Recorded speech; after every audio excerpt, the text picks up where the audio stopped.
महाराष्ट्र में भाजपा के लिए सिरदर्द बन गए थे भगत सिंह कोश्यारी। इन 5 विवादों से रहा है नाता। महाराष्ट्र के राज्यपाल रहे भगत सिंह कोश्यारी कई बार विवादों में घिर चुके हैं। उद्धव सरकार के दौरान अक्सर विवाद सामने आता रहता था। उनकी जगह रमेश बैस को राज्यपाल नियुक्त किया गया है।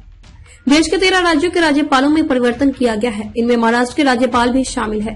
भगत सिंह कोश्यारी की जगह पर रमेश बैस को राज्यपाल नियुक्त किया गया है। राष्ट्रपति द्रौपदी मुर्मू ने भगत सिंह कोश्यारी और लद्दाख के उपराज्यपाल राधाकृष्णन माथुर का इस्तीफा स्वीकार कर लिया था। महाराष्ट्र के साथ ही अरुणाचल प्रदेश, सिक्किम, झारखंड, हिमाचल प्रदेश, असम, आंध्र प्रदेश, छत्तीसगढ़, मणिपुर, नागालैंड, मेघालय, झारखंड और लद्दाख के राज्यपाल, उपराज्यपाल भी बदले गए हैं। महाराष्ट्र के राज्यपाल भगत सिंह कोश्यारी ने अपने पद से इस्तीफा दे दिया था। भगत सिंह कोश्यारी के बयान भाजपा के लिए चिंता का विषय बन गए थे।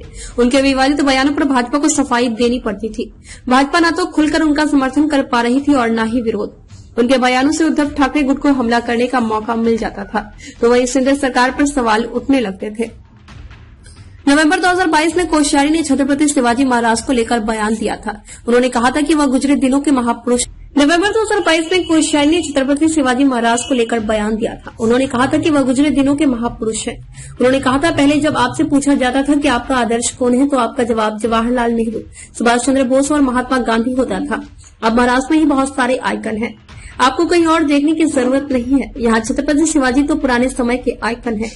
इन दिनों के आइकन बाबा साहेब अम्बेडकर और नितिन गडकरी जैसे लोग हैं। मार्च 2022 में कोश्यारी ने सामाजिक कार्यकर्ता ज्योतिराव फूले और सावित्रीबाई फूले के बाल विवाह को लेकर बयान दिया था। उनके बयान को महापुरुषों का मजाक उड़ाने के तौर पर देखा गया था। उन्होंने कहा था, सावित्रीबाई फूले की शादी 10 साल की उम्र में हुई थी।